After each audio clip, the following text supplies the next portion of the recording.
Hey there. Yesterday we talked about surface area. Surface area is the area of all the sides of a prism or a pyramid. Today we're going to talk about volume. Volume is how much something can hold. So in this little diagram you can see they ask you how many of these little yellow cubes would fit into each one of these boxes that they have. Well, that number of unit cubes that you could fit in there, that's the volume. Let's look at this red cube box here. You can see on the bottom that it's a 4 by 4 centimeter base in this red cube. So when you grab this 1 unit cube here, think about how many of those are going to fit across the bottom. So you'd be able to fit 4 of those, because these are 1 centimeter, this is 4. You'd have 4 across the bottom, and then you could have 4 rows of that, because it's the 4 centimeters deep here. So 4, that'd be 16 of those would fit in the bottom layer of this box. And then you could have 4 layers of that. So we did 4 times 4 to get 16, and 4 layers of that would be 64. There's your volume. All you did was take the area of the base and multiply it by your height. Same thing here.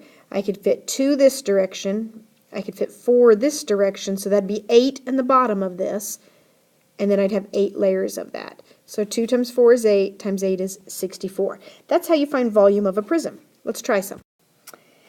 For instance, if you look at this, on this one here. Now I'm not going to do the unit cubes every time, but I'm looking at how many would fit across the bottom. So in the area of the base is 5 times 3, and then I'd have 4 layers of that. So 5 times 3 times 4. Now that what we're doing there, where you take the length times the width times the height there, that's the area of a rectangular prism. And it works good, and that maybe is a formula you're familiar with, length times width times height. We're not really going to use that because we're going to expand beyond rectangular prisms and look at some other types. But one thing you have to watch out for on rectangular prisms is that there could be numerous bases in this diagram. Remember, there's always 2 of the same base, and then all the lateral faces are rectangles. There's nothing that says this has to sit on this 5 by 3 side. So on this part B, where it's asking me, suppose the prism is turned so that the base is on the 4 by 5 side. That's this. So maybe you knocked it over, knocked it backward, and it was landing on that. Would that change the volume? No, the volume would still be the same. I would just be multiplying these numbers probably in a different order, but they'd be the same numbers.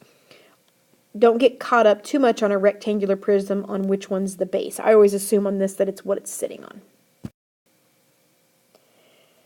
What we talked about finding the volume of the prism, not just on a rectangular prism, not length times width times height, but the volume of any prism is going to be the area of the base. So we do that capital B like we did with surface area and take it times your height. It's a simple little formula. Area of the base times the height gives you the volume. We mentioned briefly yesterday about oblique prisms versus right prisms. We're probably used to these right prisms. They drop down at a right angle here. It's a normal thing. But I love this picture because it shows an oblique prism also. And this is just a stack of papers. And if you have this stack of papers and you kind of shoved it to the side so it looked like this now, it doesn't mean there's fewer pieces of paper there. They're just kind of cattywampus off kilter there. This oblique prism would have the same volume as this, same number of pieces of paper. Let's find the volume of this one. It is a triangular prism.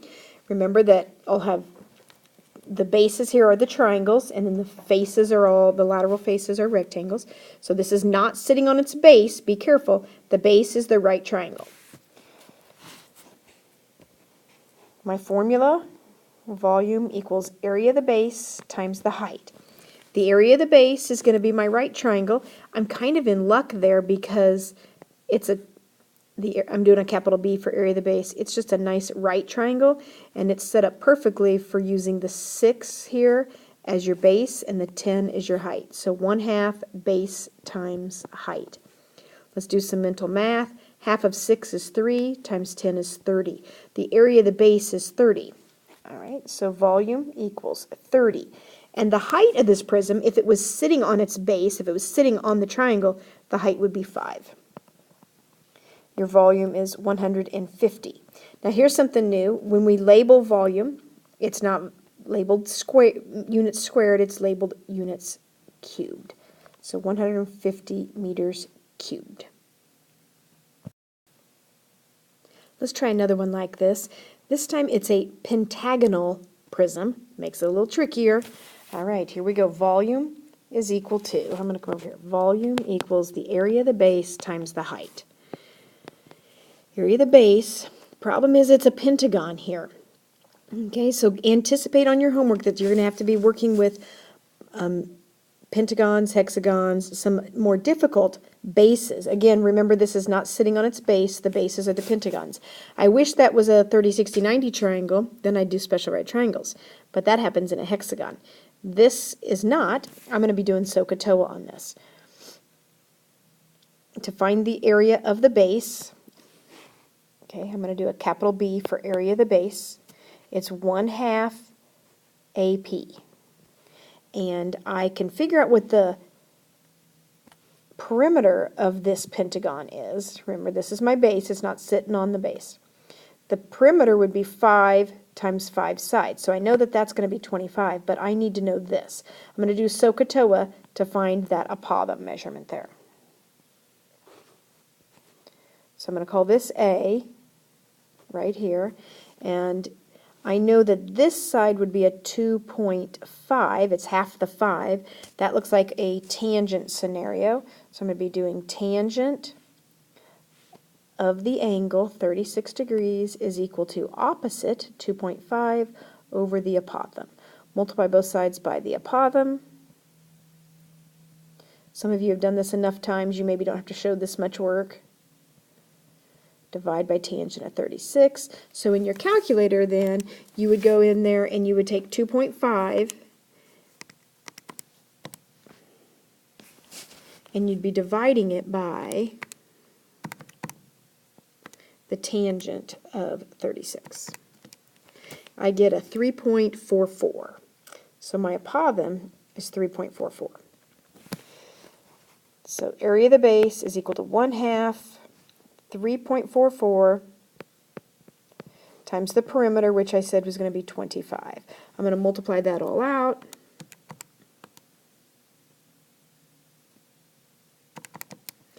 And I got the area of the base to equal 43.01. Then I'm back over here, kind of messy, sorry. Grabbed that. That I'm going to plug into my formula here. Area of the base is 43.01, and if this thing was standing on its base, how tall would it be? 7 meters. So take that answer times 7, and I'm going to have my volume.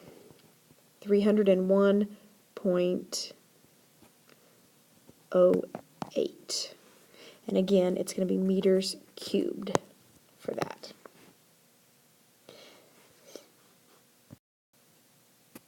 When you are given a cylinder, it works just like a prism. It's just that the area of the base is going to be a circle.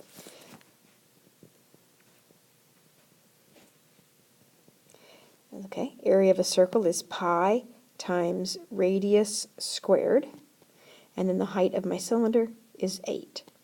Let's pretend they ask us to leave this in terms of pi. It's an easy one to do that with.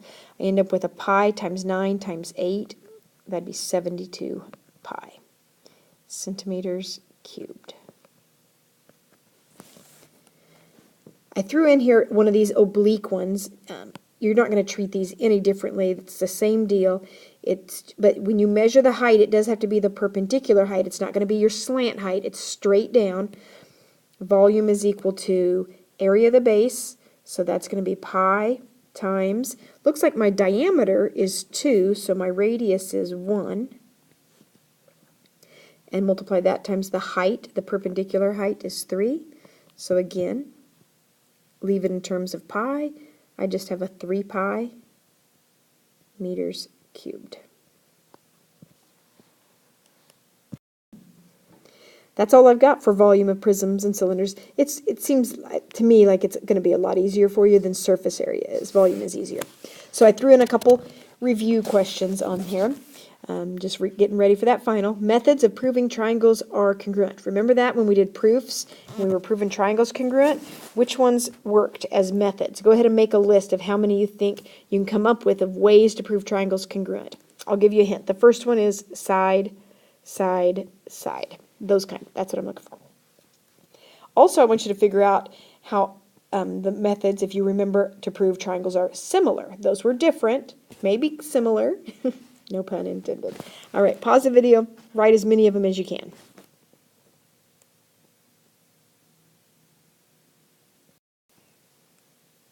All right, I got side, side, side. Side, angle, side was a method. Angle, angle, side was a method. And angle, side, angle. All four of those were methods to prove triangles congruent. And then we added in one more later on. We called it HL, hypotenuse leg. It only worked on right triangles, so you'd have to have a right triangle, and then you would know the hypotenuse measurement, you would know that, and you would know one leg. The reason we had to have a special name for this is if you look at it, if you had all right angles are congruent, so it would be an angle, side, side. An angle, side, side is not a way to prove triangles congruent, but it does happen to work conveniently with right triangles, so we have a special name for it.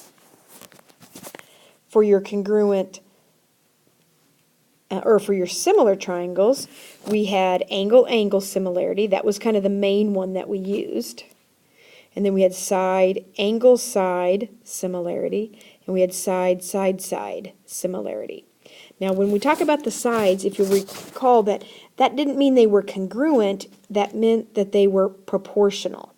So if you had like this little triangle and then you had this bigger similar triangle, the sides are not congruent, but their ratios are the same. So like if this is 2 and this is 10, then that's 5 times bigger. So if that was 3, this would be 15. Those sides are proportional. But the angles, this angle measurement and this angle measurement would be the same. This angle measurement and this angle measurement would be the same. All right, I'm going to move on and continue with volume of pyramids.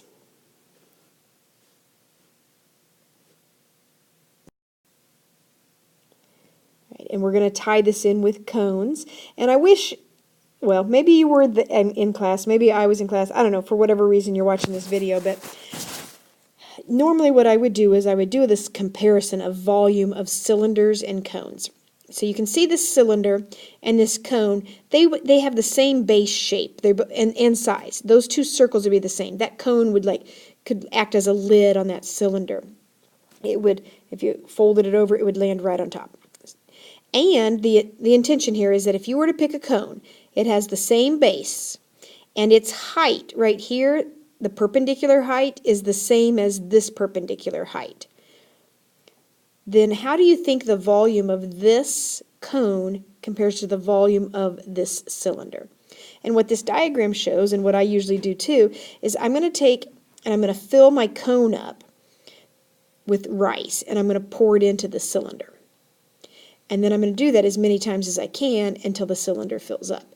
Any guesses on how many times you can do that? How many times you can take this cone volume and dump it into the cylinder before the cylinder is full? What's your guess? It's sometimes easier to see it if you have it live, but it's 3. It would happen you could fill that cone up 3 times to fill up that cylinder, which means that your volume has a direct relationship. Our volume formula, instead of area of base times height, is 1/3 the area of the base times the height. That's the volume that we use for cones and for pyramids. All right, so I'm going to find the volume of this pyramid. My formula is 1/3 the area of the base times the height. The area of the base, it looks like it's a square. That's easy, 6 times 6.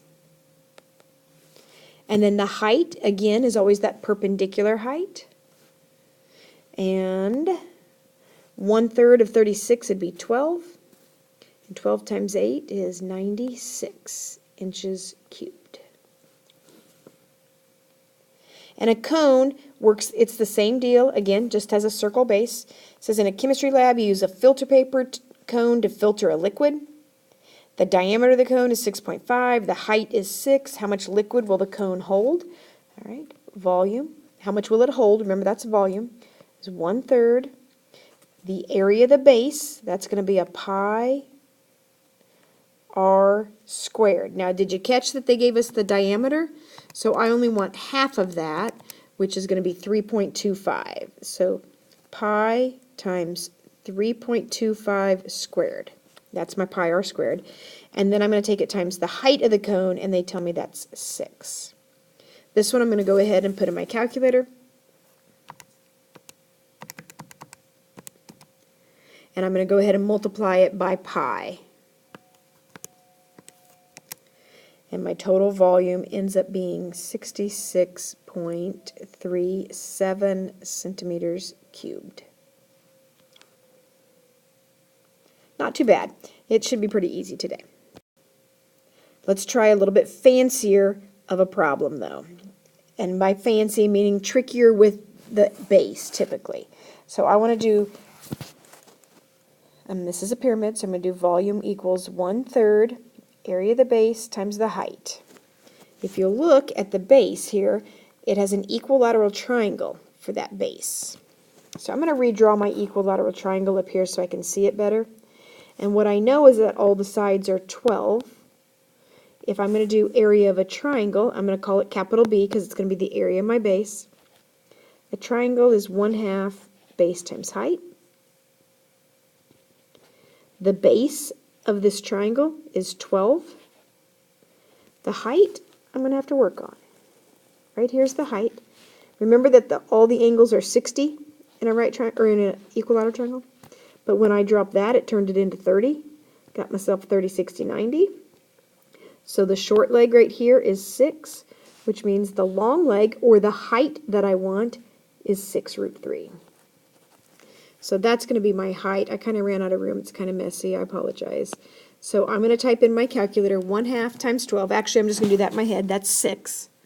And then take that times 6 times square root of 3. And the area of my base ends up being, let me try that again.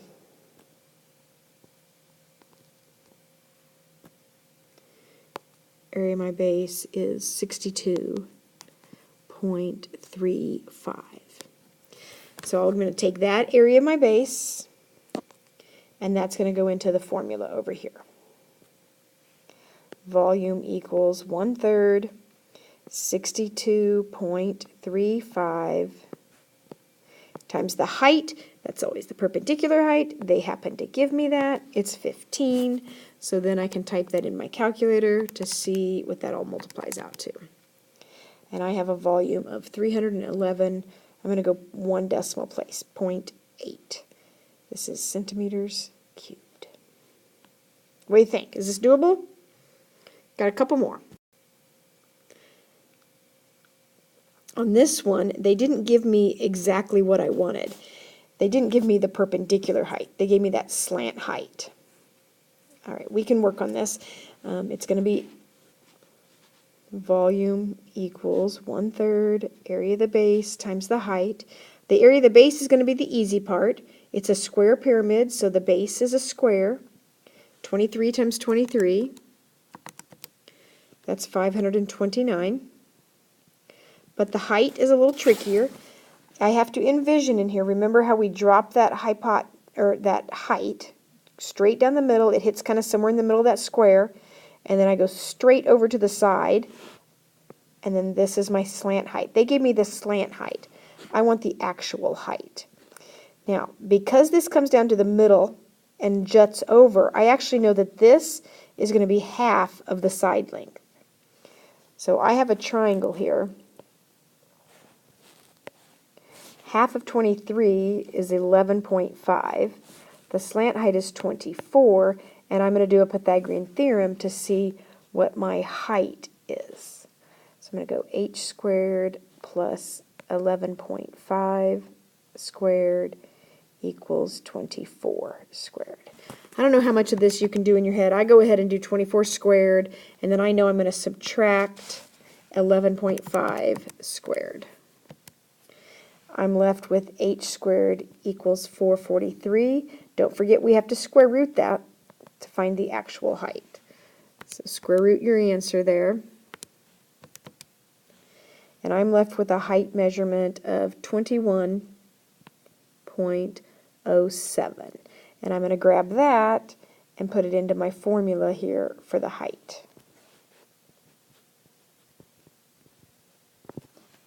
Now I'm ready to type the formula for the volume in. So I take that number that's in my calculator, and I multiply it by 529, and then I'm just going to divide it by 3. Instead of doing that times 1/3, I just divide by 3. The volume of this pyramid, 3,714.5 millimeters cubed. All right, that's all we have for volume of pyramids and cones. Let's do one review problem. Got a review for your final here. I'm going to grab this and scooch it up. Katie is 4 foot tall, creates a shadow that's 3 foot long. Let's go ahead and draw that out. Here's Katie. And her shadow along the ground is 3 foot. She's 4 foot. I'm drawing a triangle here. And I'm looking at that. Think about that. Okay.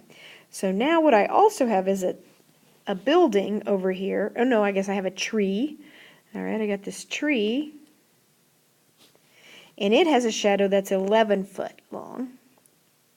And the question is, how tall is it? Okay, these are similar triangles, and thus all their sides are proportional. And you can set a proportion up different ways. I'm going to say Katie to her shadow is equal to the tree to its shadow. And you could set that up differently, but as long as you end up with the same cross products, you should be good to go. 44 equals 3x. Take 44, divide by 3, and I get this tree here to be 14.7 feet tall.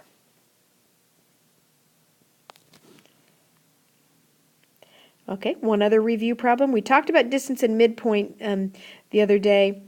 I gave you the formulas. Let's go ahead and practice using them. The distance.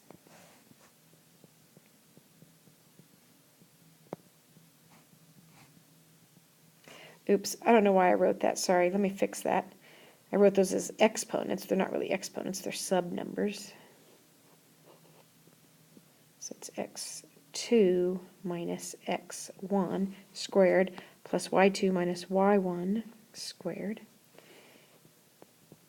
My x2 is negative 5 minus 4. Square that. Plus my y2 is negative. I'm struggling. Sorry, my bad. Erase, erase. Sorry. Just testing you. Did you catch it? I did my y's over here, and I should have done my x's.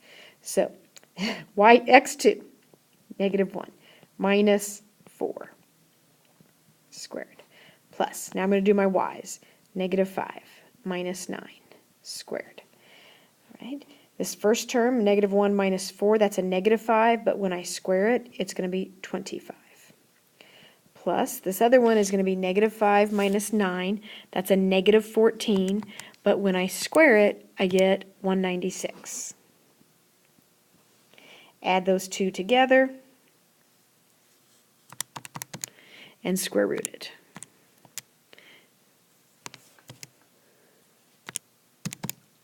And I get 14.9 is what that rounds to. Okay, let's try again. This time we're going to do midpoint. Midpoint is like finding the average of the numbers. You're finding the middle. So you just add them and divide by 2. Add your x's. Divide by 2. That's the average of those.